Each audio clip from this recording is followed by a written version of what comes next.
मद्य विक्रीचं एक स्पष्टीकरण हवं आहे. मंत्रिमंडळातला निर्णय झालेला मद्य विक्रीच्या संदर्भातला नवीन धोरणाचा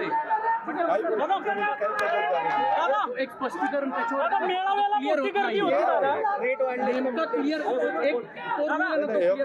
रिसोर्सेस वाढवण्याच्या दृष्टिकोनातून काही निर्णय घेतले. शेवटी हे राज्य सरकार आहे. उद्याच्याला वेगवेगळ्या भागातलं कशातनं आपल्याला रिसोर्सेस वाढवता येतील त्याच्यामध्ये जरा त्याच्यावरचा टॅक्स वाढवलेला आहे.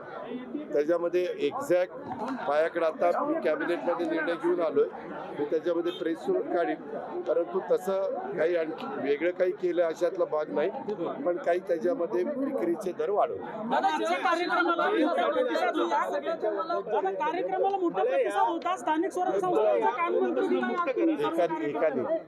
यामध्ये शेवटी कुठलाही राजकीय पक्ष असेल तर त्यांना पक्षाच्या कार्यकर्त्यांना वेगवेगळी पदं मिळवून देण्याच्या करता स्थानिक स्वराज्य संस्था ह्या फार महत्त्वाच्या असतात. लोकसभेला आपल्या महाराष्ट्रापुरतं बोलायचं झालं तर 48 जागा, विधानसभेच्या 288 जागा. कार्यकर्ते प्रत्येक पक्षात लाखो असतात. मग त्या कार्यकर्त्याला वाटतं की आम्हाला संधी द्यावी. मग त्यांना कुठं संधी, तर सहकारामध्ये संस्थांच्या मध्ये त्यांना संधी देता येते. त्यांना पंचायत समिती, जिल्हा परिषद, तालुका पंचायत, नगरपालिका, महानगरपालिका, नगरपंचायत. आता ह्या निवडणुकांमध्ये काही कारणांनी पुढे ढकलल्या होत्या. सुप्रीम कोर्टात मॅटर चालू होती. ओबीसींना जे प्रतिनिधित्व पूर्वी मिळत होतं ते प्रतिनिधित्व त्याच्यामध्ये दिलं गेलं नव्हतं. त्याच्यामुळं अनेक जण कोर्टात गेले. आम्हालाही ते योग्य वाटलं नाही. शेवटी ओबीसी समाज पण मोठा आहे, त्यांनाही त्यांच्या प्रमाणामध्ये पुरुष आणि स्त्रियांना स्थानिक स्वराज्य संस्थांत प्रतिनिधित्व मिळालं पाहिजे. आता सुप्रीम कोर्टाने मान्य केलंय आणि सांगितलं आता निवडणुका घ्या. साधारण ऑक्टोबरमध्ये निवडणुका येतील, कारण आपल्याकडे जून, जुलै, ऑगस्ट, सप्टेंबर पावसाळा असतो. तोपर्यंत बाकीची जी काही तयारी, प्रभाग असेल, आरक्षण असतील, इतर कुठल्या गोष्टी असतील त्या पूर्ण केल्या जातील. आता ते निवडणूक आयोगाचं काम आहे, राज्याचे निवडणूक आयोग, ते त्यांच्या कामाला त्यांनी सुरुवात केलेली. लाडक्या बहिणीच्या विषयी संदर्भात अतिशय महत्त्वाचा तुम्ही मुद्दा मांडलात की पैसे जे आहेत त्याचा पुन्हा सगळे सुरळीत होतील. कुठेतरी मध्ये त्या गोष्टीला कधीही पैसे त्यांचे थकलेले नव्हते, परंतु विरोधक कारण नसताना आमच्या लाडक्या बहिणींच्या मध्ये किंवा समाजामध्ये अशी चर्चा करत होते की गरज सरो वैद्य मरो, अशा पद्धतीने ह्यांची आता निवडणुकीमध्ये यश मिळाले, आता यांची गरज संपली. मागच्या काही सरकारांनी वीज माफी दिली आणि पुन्हा ती मागे घेतली लगेचच निवडून आल्यावर. तसं आपण तर कुठलं काही करत नाही. त्यामध्ये आपण वीज माफीच्या संदर्भातलं शेतकऱ्यांना मदत आणि पुढं आम्ही हे कसं कमी करणार आहे, तर आता सध्या जवळपास अंदाजे 5 लाख सोलर पंप महाराष्ट्रामध्ये दिले गेलेले आणि दरवर्षी त्याच्यामध्ये मोठी भर कशी पडेल अशा प्रकारचा प्रयत्न आहे. म्हणजे एकदा हे 3, 5, 7.5 हे सगळे टप्प्यांनी सोलरवर आले की मग आपोआपच जो आत्ता आम्हाला महावितरणला पैसे द्यावे लागतात ते आम्हाला द्यावे लागणार नाही. म्हणून महाराष्ट्र सरकारने सगळ्यात मोठ्या प्रमाणावर सोलर पॅनल उभे करून सोलरवर वीज निर्मिती करायचा. आणि त्यामध्ये मी आपल्याला सांगेन की राज्य सरकारच्या पण सगळ्या ऑफिसेस ह्याच्यावर पण बसवायला सांगितले. काही ठिकाणी आम्ही पिण्याच्या पाण्याच्या योजना आहेत मजिप्राच्या, त्या चालण्याच्या करता पण तिथं विजेची जेवढी डिमांड आहे ती पण त्याच्यामध्ये अंतर्भूत केलेली आहे आणि तशा पद्धतीने आम्ही सोलर पॅनलला मान्यता दिली. धोरण राहिलेलं आहे, तेच धोरण जयंत पाटलांनी स्पष्टपणे बोलून दाखवलं. हेच धोरण खरं तर हीच त्यांची खतखत मनातनं बाहेर आली असेल का? कारण तुम्ही आणि जयंत पाटील अनेक वर्षांपासून एकमेकांना ओळखता. या संदर्भामध्ये जयंत पाटलांनी काय बोललेले हे मला माहिती नाही. तुम्ही प्रश्न विचारता. त्यांनी त्यांचं मत काय मांडावं हा त्यांचा अधिकार आहे. ते त्यांच्या व्यासपीठावर त्यांना जे योग्य वाटेल ते बोलू शकतात. त्या पद्धतीनं त्यांनी काही वक्तव्य केलं असेल, पण मला त्याच्यातला दुरान्वय पण काही माहिती नाही. तो शेवटी त्यांचा वैयक्तिक अधिकार आहे आणि त्यांच्या संघटनेचा अंतर्गत प्रश्न. दादा, तुम्ही भाषणात म्हणालात की जातीमध्ये तेढ निर्माण करण्याचं किंवा धर्माचा देश करणारे वक्तव्य नको किंवा काय नको, पण माहितीतल्या अनेक नेत्यांकडून धार्मिक वक्तव्य केली जातात, अशा तेढ पद्धतीने निर्माण ऐका ना, केल्याचं अशा वक्तव्य केलं जातं. पद्धतीनं वक्तव्य केल्यानंतर त्यांचे वरिष्ठ त्यांना सांगतात की हे वक्तव्य बरोबर नाही. काही आता पक्ष मोठा असला की काही कार्यकर्ते तुम्ही काही प्रश्न विचारला तर त्यांना त्याच्यातली पूर्ण माहिती नसली तरी ते काहीतरी उत्तर देऊन जातात आणि मग त्याच्यातनं कधी कधी प्रश्न निर्माण होतात, परंतु नंतर त्याच्याबद्दलचं निरसन हे पक्षाचे प्रमुख नेते करतात. दादा, आज वर्धापन दिन झाला, मात्र लक्ष्मण हाके असं म्हणतात की हा काळा दिवस होता आजचा. तुम्ही नको असल्या माणसाची विकृतीचे प्रश्न मला कशाला विचार. दोन्ही पवारांनी एकत्र यावं असं म्हटलं जात होतं. कार्यकर्त्यांची सुद्धा टीम पावलं होती. वर्धापन दिनाला आपल्या आलेल्या पण अनेक कार्यकर्त्यांचं म्हणणं आहे की दोन्ही पवारांनी एकत्र यावं. और तुमचं म्हणणं? या संदर्भात आज आम्ही महायुती सरकारचे घटक म्हणून काम करतो. कार्यकर्त्यांची वेगवेगळी मतं असू शकतात. काही कार्यकर्त्यांची अजून काही वेगळी मतं आहेत, कारण तुम्ही इतर काही कार्यकर्त्यांच्या बाईट घेतल्या, त्या बाईट माझ्याही पाहण्यामध्ये सकाळी आल्या. जेव्हा आता कार्यकर्ता हा कार्यकर्ता असतो, परंतु निर्णय घेणारे नेतेगण असतात, पक्षातले प्रमुख मान्यवर असतात, त्यांनी या संदर्भामध्ये चर्चा करायची असते. कार्यकर्ते, मी मगाशी भाषणात पण सांगितलं, काय हौसे नवसे गौसे अशा पद्धतीचे कार्यकर्ते असतात. उत्साहाच्या भरात कोण काय बोलतं, कोण काय बोलतं, आणि मग तुम्ही तेवढंच दाखवत बसता. आगामी केंद्रात नरेंद्र आणि राज्यात देवेंद्रला अजितदादांनी सोडावं आणि आमच्यासोबत यावं असं पुढच्या गटाचे कार्यकर्ते म्हणतात. त्यांनी काय म्हणावं तो त्यांचा प्रश्न आहे ना, मला काय त्याच्याबद्दल करायचं. आम्ही त्यांच्याकडे जाणार नाही, त्यांनी आमच्याकडे यावं. त्यांनी हे का, त्याला काही जो म्हणला ना त्याला काहीच अधिकार नाही. अधिकार आहे वरिष्ठांना, त्याच्यामध्ये त्यांना काय अधिकार आहे मला माहिती आहे. त्याला मीच महापौर केला होता. महापालिका निवडणुकांसाठी भाषणादरम्यान तुम्ही तडजोड नका असं म्हटलं होतं. काय काय काय तडजोड करू नका असं तुम्ही म्हटलं होतं. या सगळ्या चर्चांना तुम्ही पूर्णविराम दिला की कुठल्या तडजोड? तुम्ही जे म्हणाला होता भाषणादरम्यान की तडजोड कोणत्याही परिस्थितीत तडजोड होणार नाही. नाही, मी असं सांगितलं की काम करत असताना शिवशाहू फुले आंबेडकरांची विचारधारेवर मी बोललो. तुम्ही त्याला वेगळं वळून देऊ नका. मी असं सांगितलं, हा पुरोगामी विचारांचा महाराष्ट्र आहे.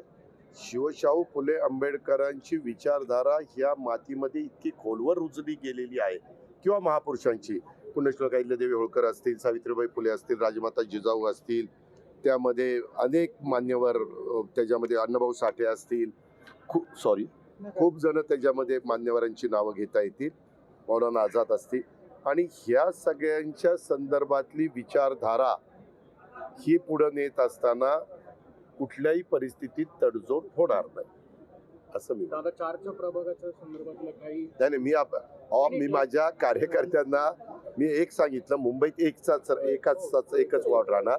काय होतंय, कधी शेवटी मंत्रिमंडळ त्याबद्दलचा निर्णय घेतं, कधी मागे 2चा झालेला आपण पाहिलाय, मध्ये ते उद्धवराव ठाकरे साहेबांच्या नेतृत्वाखाली 3चा झालेला बघितला, त्याच्या आधी पण एकदा 3चा झाला होता, आता 4चा पण काही जण बोलतात. त्याच्यावर मी सांगितलं की कार्यकर्ते खूप मला विचारत असतात, दादा 4चा होणार का, 2चा होणार का, 3चा होणार. त्यापेक्षा त्यांची मानसिकता मी तयार केली पाहिजे ना. कुठलाही जरी झाला 4, 3, 2, 1, तरी तुम्ही तुमचं काम करत राहा, तुम्ही तुमचा संपर्क जनतेशी ठेवा, तुम्ही तुमचा जनतेशी संवाद ठेवा, हे सांगण्याचा प्रयत्न मी केला. प्रफुल्लभाई पण म्हणाले, तुम्ही म्हणताय की जिथे युती होणं शक्य नाहीये, म्हणजे त्या तिथे काही उद्या होईल. आम्ही जर काही म्हटलं आणि काही आमच्या मित्रपक्षांनी ठरवलं नाही इथं आम्हाला युती पाहिजे, तर आपण काही त्यांच्या बळजबरी तर करू शकत नाही. शेवटी तुम्हाला आठवत असेल, 15 वर्ष आम्ही महायुती म्हणजे महाविकास आघाडीमध्ये काम करत असताना आम्ही आमदारकी खासदारकीला एकत्र लढायचो, पण स्थानिक स्वराज्य संस्थेला आम्ही त्या जिल्ह्याच्या पदाधिकाऱ्यांना अधिकार द्यायचो की तुम्ही तुमच्या स्तरावर ठरवा काय करायचं. मग काही जिल्ह्यांमध्ये आघाडी व्हायची, काही जिल्ह्यामध्ये काँग्रेस आणि आम्ही स्वतंत्र लढायचो.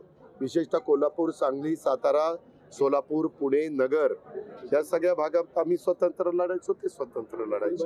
तरुणाई सगळ्यात जास्त पाहायला मिळाली आणि आगामी तीच आमची ताकद आहे, तीच आमची शक्ती आहे.